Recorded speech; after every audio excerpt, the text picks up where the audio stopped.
इसी प्रकार पूर्ववर्ती केंद्रीय सरकार ने आरटी एक्ट के अंतर्गत ये व्यवस्था की कि 8वीं तक किसी बच्चे को फेल नहीं किया जाए। उसका परिणाम ये हुआ शिक्षा की गुणवत्ता बिल्कुल निम्न स्तर पर आ गई। अभी हम लोग सरकार आपके द्वार कार्यक्रम के अंतर्गत भरतपुर गए थे और उसके बाद बीकानेर गए, तो वहाँ जब हमने बच्चों को 9वीं क्लास के बच्चों को कहा कि हिंदी पढ़ो तो उनको हिंदी पढ़ना नहीं आता। हमने कहा कि गिनती लिखो तो गिनती नहीं आती। ये बहुत ही दयनीय स्थिति हमारे बच्चों की हो गई। तो मैं स्वयं दिल्ली गया था और केंद्रीय मंत्री आदरणीय स्मृति ईरानी जी से मैं मिला था और मैंने उनको ये अनुरोध किया है कि कम से कम इस कानून को वो वापस लें, क्योंकि हमारा ये मानना है कि जो बच्चे 8वीं तक पढ़ते हैं उनको उनका असेसमेंट हो, इसके लिए उनकी परीक्षा निश्चित रूप से होनी चाहिए। और जब तक ये कानून है, हमने ये भी तय किया है कि वैकल्पिक बोर्ड की स्थापना हमने की है और उस वैकल्पिक बोर्ड के माध्यम से हम जो बच्चा और बच्चे के पेरेंट्स ये चाहेंगे कि हमारे बच्चों का असेसमेंट हो, उनकी हम परीक्षा लेंगे। और मुझे खुशी है कि पहले साल में 1,82,000 पेरेंट्स ने अपने बच्चों का असेसमेंट कराने के लिए आवेदन किया है और उनकी परीक्षा मेरे ख्याल से 24 जुलाई से हम आयोजित कर रहे हैं। उसमें ये पता लग जाएगा कि बच्चे का स्तर क्या है और उसका असेसमेंट करके उसके पेरेंट्स को हम ये बता देंगे कि आपका बच्चा कहाँ खड़ा है। माननीय, मैं आपको ये भी बताना चाहूँगा कि विद्यार्थियों को स्वामी विवेकानंद, महर्षि अरविंद, महाराणा प्रताप, मीरा आदि की प्रेरक जीवनियाँ पढ़ने को मिले ताकि वे शिक्षा के साथ साथ जीवन मूल्य प्राप्त कर सकें, संस्कार प्राप्त कर सकें। इस हेतु हमने ये निर्णय लिया है कि प्रदेश के सभी राजकीय विद्यालयों में प्रार्थना के समय, क्योंकि अभी कई माननीय सदस्यों ने कहा कि नैतिक शिक्षा मिलनी चाहिए, महापुरुषों के बारे में जानकारी मिलनी चाहिए, तो हमने ये तय किया है कि प्रार्थना के साथ प्रतिदिन 10 मिनट ध्यान का अभ्यास कराया जाएगा और योगासन के माध्यम से एक आसन पूरे सप्ताह तक हम उसका अभ्यास करवाएंगे हर बच्चे से, ये भी हमने तय किया है। और प्रत्येक शनिवार को जो प्रथम कालांश होगा, यानी रोज तो 35 मिनट का एक पीरियड होगा, पर शनिवार को सब पीरियड 30-30 मिनट के होंगे और प्रथम जो कालांश होगा शनिवार को, उसमें हम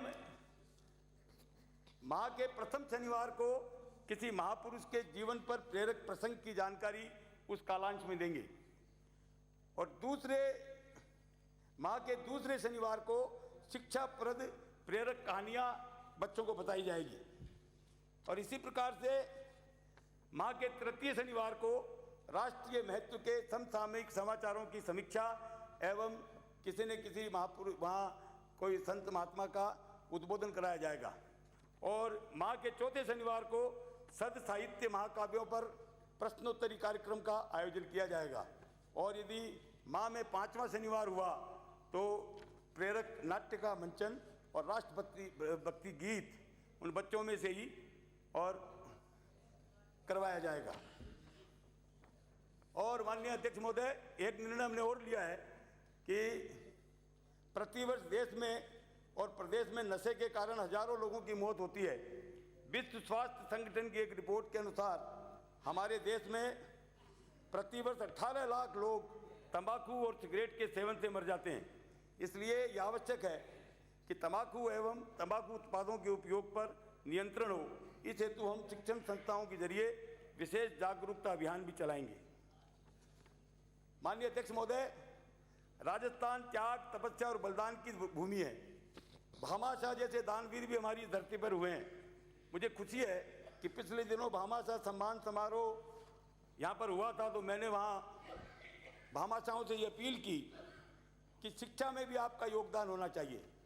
और आपको जानकर प्रसन्नता होगी कि कई लोगों ने वहाँ खड़े होकर के ये घोषणा की कि हम 2 स्कूल गोद लेते हैं, हम 5 स्कूल गोद लेते हैं। ऐसे 68 स्कूलों को गोद लेने वहाँ जितने लोग थे उनमें होड़ लग गई तो मैं सभी प्रवासी राजस्थानियों से और जो दानवीर भामाशाह हैं उनसे अपील करना चाहूँगा कि कम से कम एक एक जो एकीकृत स्कूल हम बना रहे हैं 9000 पंचायतों में एक एक स्कूल यदि गोद लें और वहाँ जितनी भी कमियाँ हैं आधारभूत जो ढांचे में जो कमियाँ हैं उसको पूरा करने का यदि एक एक भामाशाह यदि लेगा तो निश्चित रूप से इसका फायदा मिलेगा।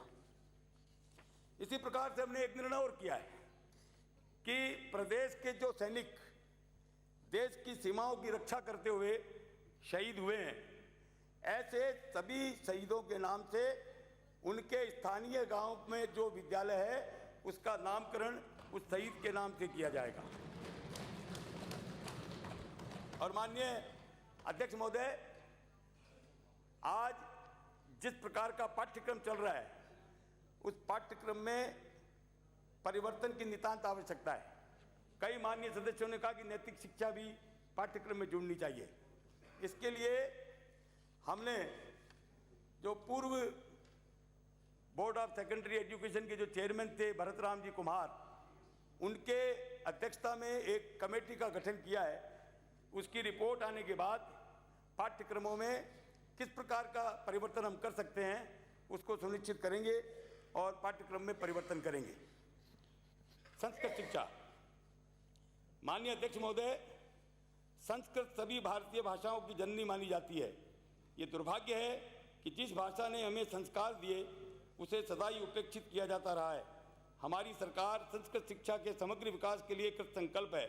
हमने संस्कृत विद्यालयों में प्रथम कक्षा से ही संस्कृत पढ़ाने के निर्देश प्रदान किए हैं तथा पहले की तरह प्रवेशिका स्तर पर 3 तथा वरिष्ठ उपाध्याय स्तर पर संस्कृत के 2-2 प्रश्न पत्र लागू करने का निर्णय भी हमने लिया है। हमने यह भी निर्णय किया है कि संस्कृत शास्त्रों की सुलभता हेतु हम प्रदेश में अनौपचारिक शास्त्र शिक्षण केंद्र स्थापित करेंगे। इन केंद्रों में सुविधा अनुसार विद्यार्थी शास्त्रों का अध्ययन अध्यापन कर सकेंगे।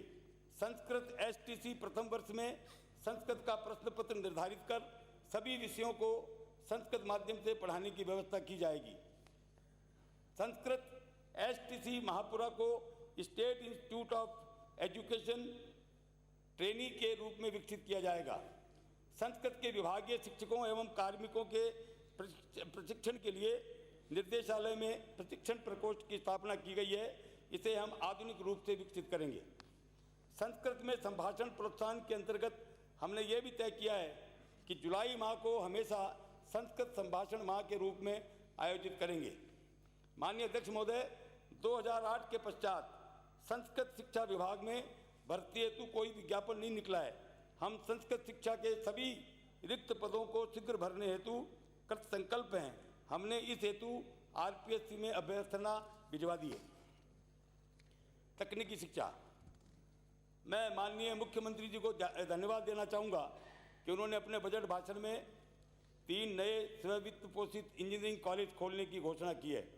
किंतु मुझे यह कहते हुए अफसोस है कि पिछली सरकार में 8 स्ववित्त पोषित इंजीनियरिंग कॉलेज में से 7 इंजीनियरिंग कॉलेजों के प्राचार्य के पद रिक्त हैं, जिसके कारण पूरी शिक्षण व्यवस्था चरमरा गई है।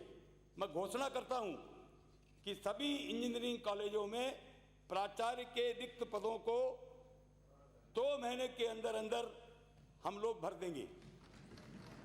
राज्य के सभी स्ववित्त पोषित इंजीनियरिंग कॉलेजों में रिक्त पड़े शैक्षणिक और अशैक्षणिक पदों पर भर्ती प्रक्रिया में पारदर्शिता रखने के लिए केंद्रीयकृत प्रक्रिया अपनाकर एक परीक्षा के माध्यम से भर्ती की जाएगी। आज क्या है कि अजमेर इंजीनियरिंग कॉलेज में यदि भर्ती करनी है तो वहाँ का प्रिंसिपल कर लेता है, भरतपुर में करनी है तो भरतपुर का प्रिंसिपल कर लेता है। कई शिकायतें आई थी हमारे पास, तो हमने ये तय किया है कि जितनी भी वैकेंसियाँ होगी उनके लिए केंद्रीयकृत व्यवस्था करेंगे और एक विज्ञापन के माध्यम से सभी जो इंजीनियरिंग कॉलेज हैं उनमें जो पद रिक्त हैं उनको भरने की प्रक्रिया अपनाई जाएगी। केंद्रीय सरकार की स्किल मिशन योजना के अंतर्गत राज्य के 15 जिलों बारां, धौलपुर, डूंगरपुर, प्रतापगढ़, झुंझुनू, जैसलमेर, जालोर, बूंदी, दौसा, बांसवाड़ा, बागीडोरा, टोंक, हनुमानगढ़, भीलवाड़ा, करौली एवं नागौर चिन्हित किए गए जहां राजकीय पॉलिटेक्निक महाविद्यालय की सुविधा उपलब्ध नहीं थी। उक्त 15 पॉलिटेक्निक महाविद्यालयों में से दौसा अपने नवनिर्मित भवन में ही संचालित हो रहा है। बागीडोरा एवं करौली के भवन निर्माणाधीन है। शेष 12 पॉलिटेक्निक महाविद्यालयों के भवन निर्माण लगभग पूरे हो चुके हैं। महाविद्यालय इसी सत्र 2014-15 में अपने नवनिर्मित भवनों से संचालित किए जाएंगे। राजकीय पॉलिटेक्निक महाविद्यालयों में रिक्त पदों पर भर्ती प्रक्रिया आरपीएससी के माध्यम से कराई जाएगी। हमने इस वर्ष परीक्षाओं में पारदर्शिता एवं सुधार के लिए प्राइवेट पॉलिटेक्निक कॉलेजों के परीक्षा केंद्रों को बदलकर प्रदेश के इंजीनियरिंग कॉलेज और राजकीय विद्यालयों में परीक्षा आयोजित की। अभी तक क्या होता था कि प्राइवेट पॉलिटेक्निक कॉलेज में वहीं परीक्षा होती थी, जिससे कई शिकायतें आई कि सामूहिक नकल होती है, मिली भगत से सब काम होता है। इस बार हमने तय किया कि जितनी भी प्राइवेट कॉलेजेज हैं उनकी परीक्षा दूसरे विद्यालय में कराई जाए और इंजीनियरिंग कॉलेज में कराई जाए। इससे कहीं पर भी किसी प्रकार की गड़बड़ी की आशंका समाप्त हो गई। मैं ये भी बताना चाहूँगा कि हमारी सरकार आने के बाद आरपीएससी द्वारा कुल 192 अभ्यर्थियों को पॉलिटेक्निक कॉलेजों में नियुक्ति प्रदान कर दी गई है। औद्योगिक प्रशिक्षण संस्थानों में अधीक्षकों के रिक्त पदों पर आरपीएससी के माध्यम से भर्ती की जाएगी। इसके साथ ही अनुदेशकों के रिक्त पदों की विभागीय स्तर पर भर्ती की जाएगी। राज्य के औद्योगिक प्रशिक्षण संस्थानों में चलने वाले 6 माह के अनुपयोगी कोर्सेज को बंद कर उनके स्थान पर केंद्र प्रवर्तित योजना कौशल विकास पहल योजना के तहत रोजगारोन्मुखी कोर्सेज प्रारंभ किए जाएंगे। Higher education. माननीय अध्यक्ष महोदय, मैं माननीय मुख्यमंत्री जी को इस बात के लिए धन्यवाद देना चाहूँगा कि उन्होंने राज्य के ऐसे 11 महाविद्यालय जिनमें 5500 से अधिक विद्यार्थी अध्ययनरत है का संकायवार पुनर्गठन कर 15 और नए महाविद्यालय खोले जाने की घोषणा की है। इससे राज्य में गुणवत्तापूर्ण उच्च शिक्षा प्राप्त हो सकेगी। मैं इस बात के लिए भी मुख्यमंत्री जी को धन्यवाद देना चाहूँगा कि गत कार्यकाल में जो 3 यूनिवर्सिटी हमने खोली थी। अध्यक्ष महोदय, टेबल करा लो, पढ़ ही रहे हैं मंत्री महोदय। आप राजो, आपको बोलिए। अलवर और शेखावाटी यूनिवर्सिटी और भरतपुर में जो यूनिवर्सिटी खोली थी उनके लिए बजट में राशि का प्रावधान किया गया है। हमारी सरकार आने के बाद इस सत्र में हमने राजकीय क्षेत्र में बाड़ी में सह शिक्षा, धौलपुर तथा तारानगर में राजकीय कन्या महाविद्यालय प्रारंभ किए और माननीय मुख्यमंत्री जी ने झाड़ोल, देवगढ़, बायतू और राजगढ़ में 4 नवीन महाविद्यालय खोले जाने की घोषणा की थी। मैं अनूपगढ़ में एक नवीन महाविद्यालय खोले जाने की घोषणा करता हूं। माननीय अध्यक्ष महोदय, आपको जानकर खुशी होगी कि हमने ये भी निर्णय किया है कि राजस्थान में, क्या मेरे ख्याल से पूरे हिंदुस्तान में कहीं पर भी डीफ, डम्ब एंड ब्लाइंड इन बच्चों के लिए हायर एजुकेशन की व्यवस्था नहीं है। हमने ये निर्णय किया है कि जो जयपुर का गवर्नमेंट कॉलेज है उसमें जो दृष्टिबाधित, मूक, बधिर जैसे विशेष योग्यजन हैं उनके लिए उच्च शिक्षा की व्यवस्था हमने की है। इस बार मैं एक बात और कहना चाहूँगा कि प्रवेश प्रक्रिया में जो महाविद्यालय हैं उनमें भी हमने परिवर्तन किया है। अभी तक ये स्थिति थी कि जो बच्चा फर्स्ट ईयर में प्रवेश लेता था उसको एडमिशन लेना पड़ता था, फिर फर्स्ट ईयर से पास आउट करता तो सेकंड ईयर में दोबारा एडमिशन लेना पड़ता था, और फिर सेकंड ईयर पास आउट करता तो थर्ड ईयर में दोबारा एडमिशन लेना पड़ता था। अब हमने ये व्यवस्था कर दी कि केवल फर्स्ट ईयर में एडमिशन लेना पड़ेगा। फर्स्ट ईयर में एडमिशन लेने के बाद, फर्स्ट ईयर में पास आउट करने के बाद सेकंड ईयर में उसका ऑटोमेटिक एडमिशन हो जाएगा, और सेकंड ईयर पास आउट करने के बाद थर्ड ईयर में उसका ऑटोमेटिक एडमिशन हो जाएगा। इसी प्रकार से मुझे बताते हुए खुशी है कि हमने इस बार एडमिशन के लिए परसेंटाइल सिस्टम को अडॉप्ट किया है। आज तक क्या होता था कि सीबीएसई के 1.5 लाख बच्चे और बोर्ड ऑफ सेकेंडरी एजुकेशन के 7 लाख बच्चे पास आउट करते थे, तो यूनिवर्सिटी में एडमिशन होता था 80% सीबीएसई के बच्चों का और 20% आरबीएसई के बच्चों का। इस बार हमने परसेंटाइल सिस्टम लागू कर दिया। उसका ये परिणाम हुआ कि जो हमारा बोर्ड है, बोर्ड ऑफ सेकेंडरी एजुकेशन और ओपन, ये राजस्थान स्टेट ओपन बोर्ड, इनके तो 80% एडमिशन हुए हैं और सीबीएसई के केवल 20% एडमिशन हुए हैं। तो हमारे बच्चों को इससे फायदा हुआ, तो ये हमने इस वर्ष से लागू किया है। इसी प्रकार से मैं ये बताना चाहूँगा कि राजकीय महाविद्यालयों में रिक्त पड़े पदों पर पिछली सरकार में बिल्कुल नहीं की गई थी। इसके कारण राजकीय महाविद्यालयों में अध्यापन कार्य प्रभावित हो रहा था। हमारी सरकार आने के बाद फरवरी 2014 में जो लेक्चरर्स के 1118 पद रिक्त पड़े थे, उनकी अभ्यर्थना हमने आरपीएससी को भेज दी है। 2013-14 और 2014-15 की उपाचार्य, प्राचार्य, स्नातक व प्राचार्य स्नातकोत्तर की डीपीसी शीघ्र आयोजित की जा रही है, जिससे राजकीय महाविद्यालयों में प्राचार्य एवं उपाचार्य के रिक्त पड़े 141 पदों को शीघ्र भरा जा सकेगा।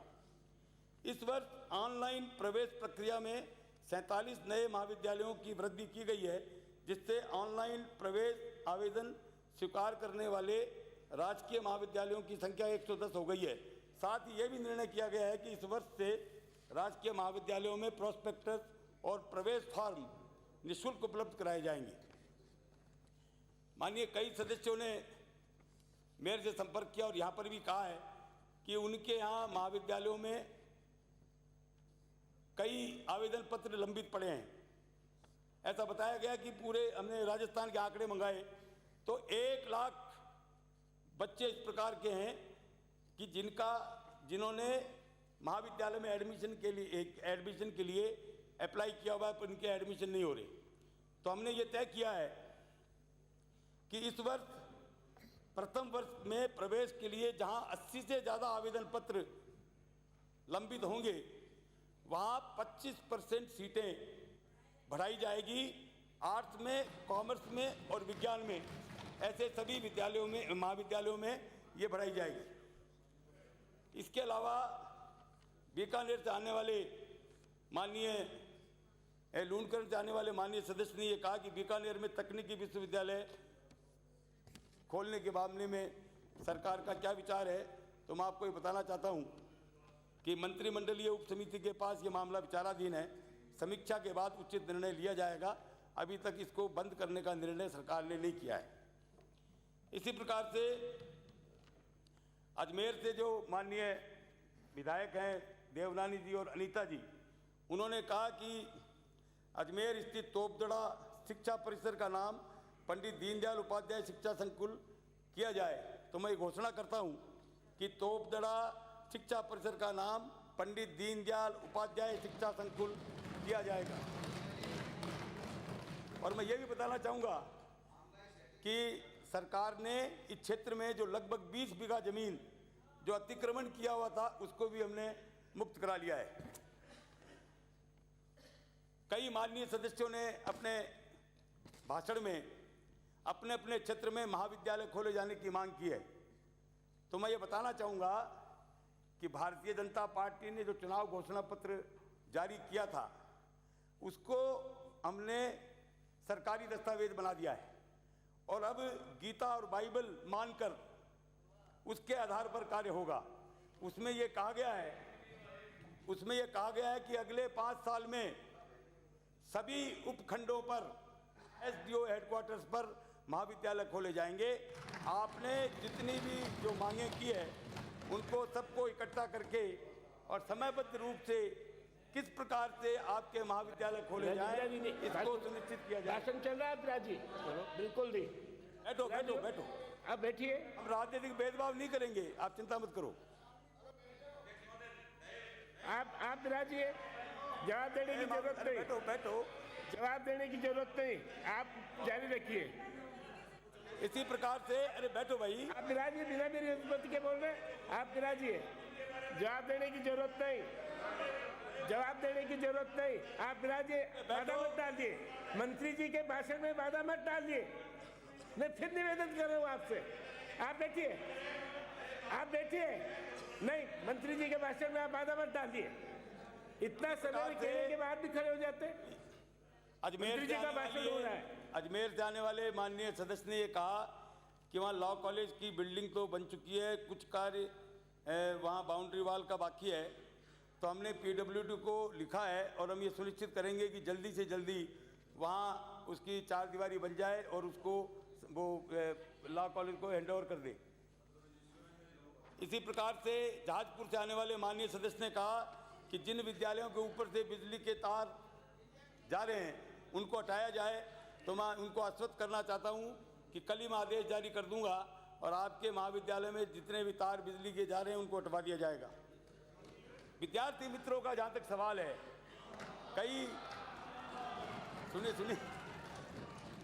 कई माननीय सदस्यों ने यहां पर कहा कि विद्यार्थी मित्रों के बारे में कोई न कोई निर्णय किया जाए। सदन की भावना को ध्यान में रखकर कोर्ट का निर्णय तो उनके खिलाफ है, पर हमारी आदरणीय मुख्यमंत्री जी बहुत संवेदनशील है उनके प्रति, इसलिए उन्होंने कहलवाया है कि मैं इस मांग पर सहानुभूतिपूर्वक विचार करके उचित निर्णय लूंगी। तो मैं आपको बता रहा हूं कि कोई न कोई निर्णय लिया जाएगा। मैं ये भी घोषणा करना चाहता हूं कि अजमेर में जो राजकीय महाविद्यालय है उसका नाम पृथ्वीराज चौहान राजकीय महाविद्यालय और जो कन्या महाविद्यालय है उसका नाम सावित्री राजकीय कन्या महाविद्यालय किया जाएगा। और कई माननीय सदस्यों ने रिक्त पदों के बारे में यहाँ पर बताया, तो जैसा मैं पहले भी कह चुका कि 31 अगस्त के पहले सभी विद्यालयों में पर्याप्त संख्या में शिक्षकों की नियुक्ति की जाएगी। अब आप ये पूछेंगे कि कैसे करोगे, तो मैं आपको बताना चाहूँगा कि SLP विड्रॉ करने से 20,000 शिक्षक तो हमें 3rd ग्रेड के मिल जाएंगे। 9,000 2nd ग्रेड के टीचर्स का रिजल्ट 5-7 दिन में आने वाला है। RPSC का जो एग्ज़ाम हुआ था, और समानीकरण से 20,000 शिक्षक हमारा अनुमान है कि सरप्लस होंगे। तो इसलिए सब जगह शिक्षकों की व्यवस्था हो जाएगी और किसी भी विद्यालय को शिक्षकों के अभाव में बंद नहीं होने दिया जाएगा।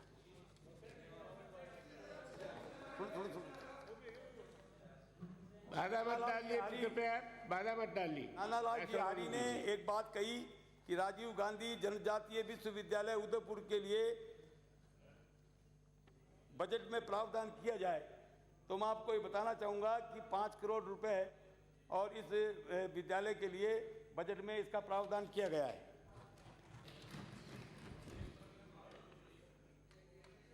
इसी प्रकार से देवनानी जी ने एक प्रश्न ये यहाँ मांग रखी कि अनुदानित शिक्षण संस्थाओं के जिन शिक्षकों को समाहित किया गया था उनको घर से बहुत दूर उनकी नियुक्ति दी गई है।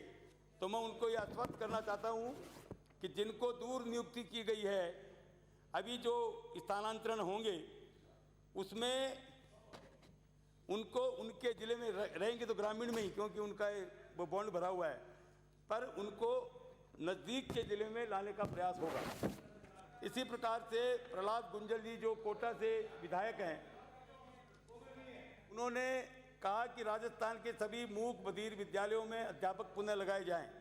तो मैं उनको बताना चाहूँगा कि मूक बधिर एवं मानसिक विमंदित बच्चों का शिक्षण करवाने वाली संस्थाओं के कार्मिकों को सत्र 14-15 में पुनः उन विद्यालयों में पदस्थापित करने के आदेश जारी कर दिए गए हैं। इसी प्रकार से सवाई माधोपुर से आने वाली माननीय सदस्या राजकुमारी दिया कुमारी जी ने पूछा कि सवाई माधोपुर में इंजीनियरिंग कॉलेज खोला जाए। तो मैं उनको बताना चाहूँगा कि वहाँ 3 वर्षों से निजी जन सहभागिता योजना के अंतर्गत एक अभियांत्रिकी महाविद्यालय संचालित है। इसी प्रकार गोविंद सिंह जी डोटासरा ने कहा कि अजमेर के प्राचार्य MM शर्मा को भरतपुर का भी अतिरिक्त चार्ज दिया हुआ है। तो मैंने जैसा कहा कि 8 में से 7 में पद खाली हैं आपके कुकर्मों के कारण, इसलिए हम इसको जल्दी भरेंगे और कहीं पर भी कोई प्राचार्य के पास अतिरिक्त भार नहीं रहेगा। इसी प्रकार से माननीय अध्यक्ष महोदय, उस बेईमान प्राचार्य को हटा रहे हो नहीं जिसके लिए आपने आरोप लगाए थे? माननीय हमारे मुख्यमंत्री जी को कहा था उसको 3 साल का एक्सटेंशन दिया, उसको हटाओगे कि नहीं? बाधा मत डालिए, बिना अनुमति के मत बोलिए। आदरणीय देवनानी जी ने एक ये प्रश्न उठाया था कि परीक्षा नियंत्रण का प्रावधान नहीं है एवं पाठ्यक्रमों में परिवर्तन की आवश्यकता है। तो जैसा मैंने बताया, परीक्षा नियंत्रण हेतु DGENT भारत सरकार द्वारा NCVET परीक्षाएं राजकीय अथवा अनुदानित विद्यालयों में ही आयोजित किए जाने के निर्देश जारी किए हुए हैं। DGENT भारत सरकार द्वारा इस सत्र अगस्त 14 में पाठ्यक्रमों में परिवर्तन किया जा चुका है, जिसकी सूचना DGENT भारत सरकार के द्वारा वेबसाइट पर उपलब्ध है। ललित मीणा जी जो शाहबाद से आए हैं, उन्होंने शाहबाद में ITI खोलने की बात कही, तो मैं उनको बताना चाहूँगा कि शाहबाद के लिए ITI पूर्व से ही स्वीकृत है। इसका भवन निर्माणाधीन है तथा वैकल्पिक व्यवस्था के रूप में विगत 3 वर्षों से इसकी कक्षाएं निकटतम राजकीय ITI कैलवाड़ा में संचालित हो रही है। जैसे ही वो भवन बन जाएगा तो ये ITI वहाँ शिफ्ट कर दिया जाएगा। इसी प्रकार से ये मैं बता ही चुका, नवीन विद्यालय के बारे में मैं बता ही चुका। पुष्पेंद्र सिंह जी जो बाली से विधायक हैं, उन्होंने कहा कि राजकीय महाविद्यालय बाली के भवन निर्माण के संबंध में उन्होंने यहाँ मामला उठाया। हीरालाल जी ने राजकीय महाविद्यालय निवाई के भवन के मामले में यहाँ कहा। सुरेश सिंह जी रावत पुष्कर से आने वाले विधायक ने पुष्कर के भवन के निर्माण में के लिए बताया। तो मैं ये बताना चाहता हूँ कि गत सत्र में प्रारंभ सभी महाविद्यालयों के भवन निर्माण के लिए आयोजना मद में बजट आवंटित कर दिया गया है। भूमि की व्यवस्था होते ही भवन निर्माण कार्य प्रारंभ हो जाएगा। इसी प्रकार से राय सिंह नगर से आने वाली माननीय सदस्य ने ये कहा कि गत सत्र में शहीद भगत सिंह कॉलेज राय सिंह नगर को गवर्नमेंट ने अधिग्रहण कर लिया था, उसका क्या हुआ? तो मैं बताना चाहूँगा कि ये कैबिनेट सब कमेटी के पास समीक्षा में है ये मामला, और जो भी वहाँ से निर्णय होगा उसके बाद बताया जाएगा। इसी प्रकार से एकीकरण के लिए ये शंका प्रकट की गई कि कई विद्यालय बंद हो रहे हैं। तो मैं आपको बताना चाहूँगा कि RT के एक्ट के अनुसार जो मापदंड है उनका पूरा ध्यान रखा जाएगा। किसी भी विद्यालय को बंद नहीं कर रहे। पास के विद्यालय को जहाँ पर्याप्त संख्या में शिक्षक छात्र नहीं हैं, उनको पास के विद्यालय में मर्ज किया जाएगा। बंद किसी भी विद्यालय को नहीं किया जाएगा। इसी प्रकार से हो गया। एक हमारे मोहनलाल जी गुप्ता ने मैडम जी आप स्थान ग्रहण कीजिए, भाषण होने दीजिए। उसके बारे में मैं जानकारी लेके जो भी उचित कार्रवाई होगी निश्चित रूप से करूंगा। माननीय किशन पोल से आने वाले माननीय विधायक ने न्यून परीक्षा परिणाम का बिंदु उठाया था। मैं माननीय अध्यक्ष महोदय ये बताना चाहता हूं कि इनकी बात से मैं सहमत हूं। प्रदेश के 960 माध्यमिक विद्यालयों में कक्षा 10 का तथा 560 उच्च माध्यमिक विद्यालयों में कक्षा 12 का परिणाम 35% से कम रहा है। इन सभी विद्यालयों के संस्था प्रधानों का दायित्व निर्धारण कर अनुशासनात्मक कार्रवाई करने की प्रक्रिया कार्रवाई की जाएगी। मंत्री जी आसन को संबोधित कीजिए, आसन को संबोधित कीजिए। इसी प्रकार से बाली से आने वाले माननीय सदस्य ने ITI फालना में इलेक्ट्रीशियन व्यवसाय प्रारंभ करने के संबंध में ये यहाँ मांग रखी। तो मैं बताना चाहूँगा कि केंद्रीय प्रवर्तित योजना अपग्रेडेशन ऑफ 1396 राजकीय ITI के अंतर्गत इलेक्ट्रीशियन व्यवसाय का नया व्यवसाय खोला जाना प्रस्तावित है। मामन सिंह जी ने एक मामला उठाया कि उनके यहाँ जो तिजारा में ITI स्थापित किया गया है वो केवल अल्पसंख्यकों के लिए है। तो मैं आपको ये बताना चाहता हूँ कि भारतीय जनता पार्टी की सरकार धर्म के आधार पर किसी भी प्रकार का भेदभाव करने में विश्वास नहीं रखती। इसलिए मैं घोषणा करता हूँ कि अगस्त 2014 से अल्पसंख्यक बाहुल्य क्षेत्रों में स्थापित की गई समस्त ITI में सामान्य ITI की भांति ही प्रवेश किए जाएंगे। एक माननीय सदस्य ने RT के जो एडमिशन होते हैं बच्चों के, उसके बारे में यहाँ प्रश्न उठाया था। तो मैं उनको बताना चाहता हूँ कि कुल 30,151 स्कूल हमने निजी विद्यालय रजिस्टर्ड किए। 2,29,466 बच्चों के आवेदन आए। उसमें से 2,19,707 बच्चे एलिजिबल हुए। उनकी 25 जुलाई को लॉटरी निकाली जाएगी। पिछले साल करीब 82 करोड़ रुपए का पुनर्भरण हमने किया। पिछले साल 2,27,000 बच्चे लाभान्वित हुए थे इस योजना से। इस साल करीब 3,50,000 बच्चे इस योजना से लाभान्वित होंगे। 162 करोड़ रुपए के पुनर्भरण की संभावना है। संपूर्ण प्रक्रिया ऑनलाइन है और राजस्थान पूरे प्रदेश में पहला राज्य है जहां आरटी एडमिशन की संपूर्ण प्रक्रिया ऑनलाइन है। इसके अलावा मैं एक घोषणा और करना चाहता हूं कि जितने भी जो विद्यालय ऐतिहासिक भवनों में चल रहे हैं, जैसे शार्दुल स्पोर्ट्स स्कूल बीकानेर, राजकीय फोर्ट उच्च माध्यमिक विद्यालय बीकानेर, डाइट शाहपुरा भीलवाड़ा, डाइट झालरापाटन झालावाड़, राजकीय उच्च माध्यमिक विद्यालय तोपदा, इनमें जितने भी जहाँ भी खेल के मैदान या स्कूल की जो जगह है वहाँ जो लोगों ने अतिक्रमण कर रखा है, ऐसी संपत्तियों का अतिक्रमण से इनको मुक्त किया जाए। इसके लिए चीफ सेक्रेटरी की ओर से सब कलेक्टर्स को हमने लेटर लिखवा दिया है और शीघ्र ही जहाँ भी अतिक्रमण है उनको मुक्त कई तो करवा लिए और कई करवा देंगे। हम आपसे अनुरोध करूंगा कि मांग पारित की जाए। माननीय गुलाब चंद जी कटारिया, बिना जो आप अध्यक्ष महोदय, दे दिया।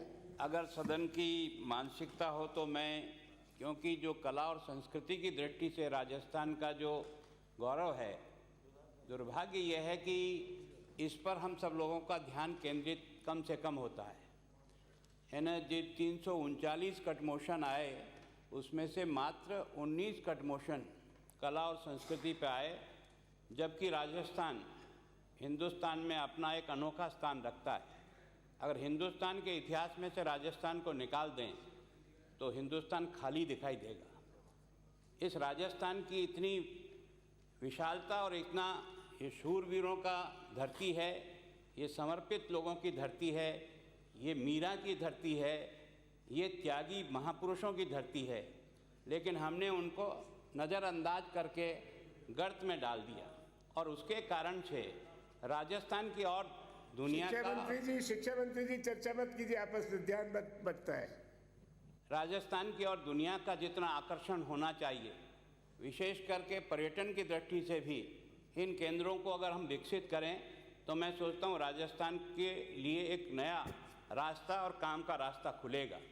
ये ज़रूर है कि हमने हर समय यहाँ की कला और संस्कृति को बढ़ाने का प्रयत्न किया, लेकिन वो प्रयत्न जितना होना चाहिए उसकी तुलना में नहीं है। हम देखा होगा कि हमारे यहाँ जिस प्रकार के गीत हैं, लोक नृत्य हैं, जिस प्रकार के हमारे यहाँ कला और एक तरह से जो लोगों में एक विशेषता है, वो दुनिया में जहाँ भी जाते हैं अपनी छाप छोड़ के आते हैं। और उसके लिए हमने राजस्थान ललित कला अकादमी को बना रखी है, जवाहर कला केंद्र हमारा काम कर रहा है, संगीत नाट्य अकादमी आदि संस्थाएं हमारी काम कर रही है। राजस्थान में विभिन्न भाषाओं के लोग यहाँ रहते हैं और राजस्थान ने अपनी विभिन्न भाषाओं को पुष्ट करने की दृष्टि से है ना, इसको बनाने के लिए आपने देखा होगा कि हमने राजस्थानी भाषा की समिति बना रखी है, संस्कृत अकादमी बना रखी है, ब्रज भाषा बना रखी है, सिंधी भाषा, उर्दू भाषा और पंजाबी भाषा की भी अकेडमी बनाई, लेकिन अभी तक वो कार्य रूप में ठीक प्रकार से परिणित नहीं हो पाई। मैं आपको आश्वस्त करता हूँ कि इस बार इस सारी की सारी एकेडमी को प्रभावी रूप से बनाने का प्रयास करेंगे। मैं सोचता हूँ कि धरोहर की सूची में हमारे यहाँ नहीं, यूनेस्को में भी हमारे यहाँ के जितने भी आमेर का महल है, चित्तौड़ का दुर्ग है, गगरौन का किला झालावाड़ है, कुंभलगढ़ का दुर्ग राजसमंद है, जैसलमेर का दुर्ग है, रणथंभौर दुर्ग सवाई माधोपुर हैं, अपने आप में अपनी ऐतिहासिक पृष्ठभूमि लेकर खड़े हैं। इनको जितना आकर्षण का केंद्र बना सकते हैं उतना ही हम देश के और विदेश के लोगों को आकर्षित कर सकते हैं। हमने यहाँ दस्तावेजों को ठीक प्रकार से रखा जाए, उनको ठीक प्रकार से संरक्षण हो, इसके लिए भी राजस्थान प्राच्य विद्या प्रतिष्ठान जोधपुर में है, राजस्थान राज्य अभिलेखागार बीकानेर में है और अरबी फारसी शोध संस्थान टोंक में है।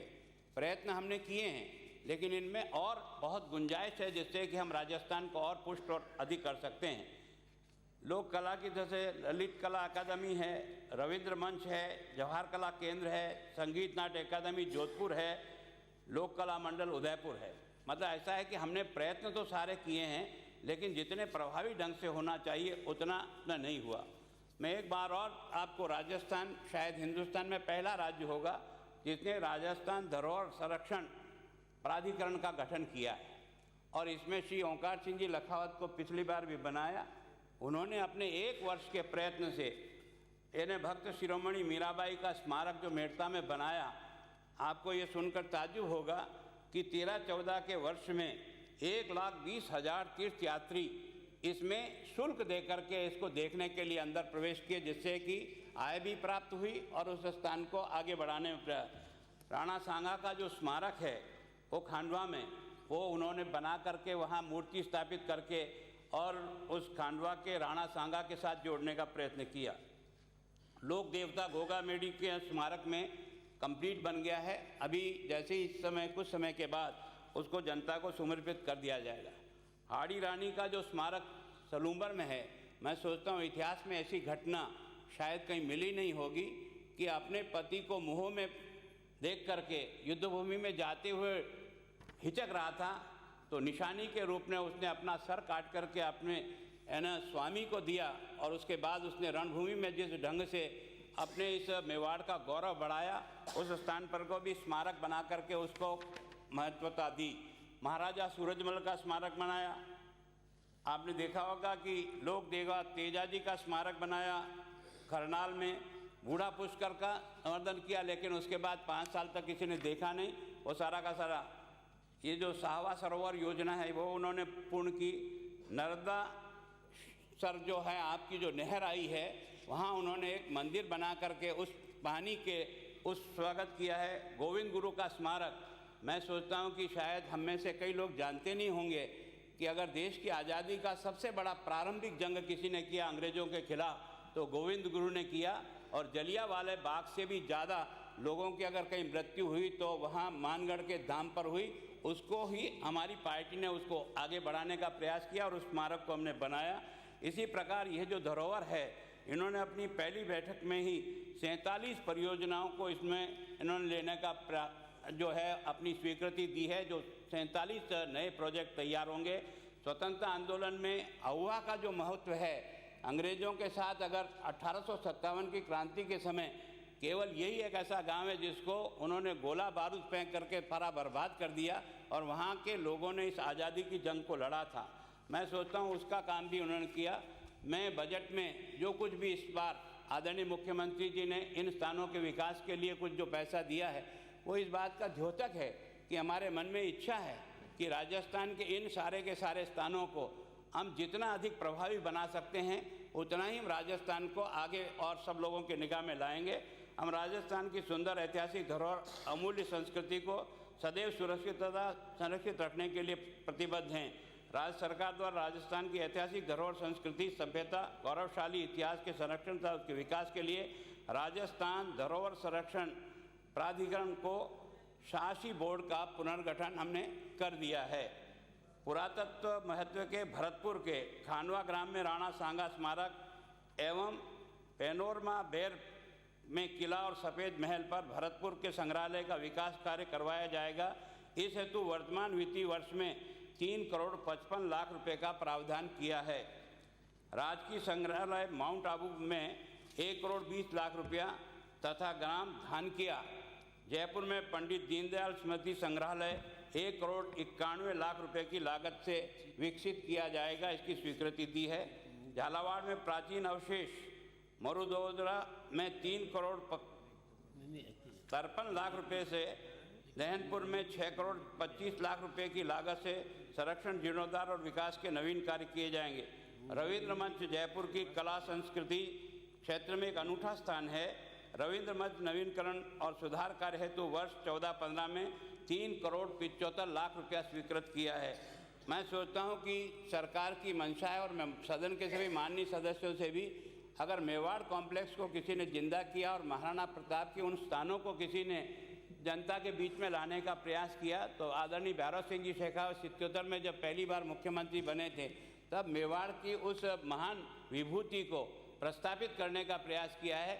हमारी सरकार भी इसको महत्व देकर मेवाड़ के इन चारों स्थानों को जो महाराणा प्रताप के साथ जुड़े हुए हैं उनको विकसित करने का प्रयास कर रही है। मैं माननीय सदस्यों को विश्वास दिलाता हूं कि राजस्थान का ये गौरवशाली जो इतिहास है, इसको हम जितना आगे बढ़ाने की क्षमता हमारे में है, उसका उपयोग करके हम जनता को समर्पित करेंगे। धन्यवाद।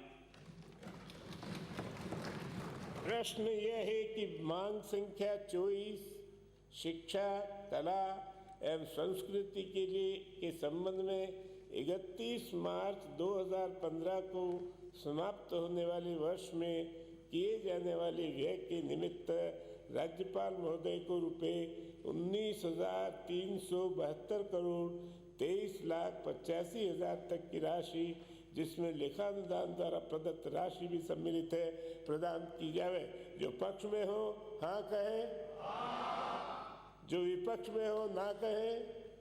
हाँ पक्ष जीता, हाँ पक्ष जीता। मांग स्वीकार की गई। सदन की बैठक बुधवार दिनांक 23 जुलाई 2014 के प्रातः 11 बजे तक के लिए स्थगित की जाती है। धन्यवाद।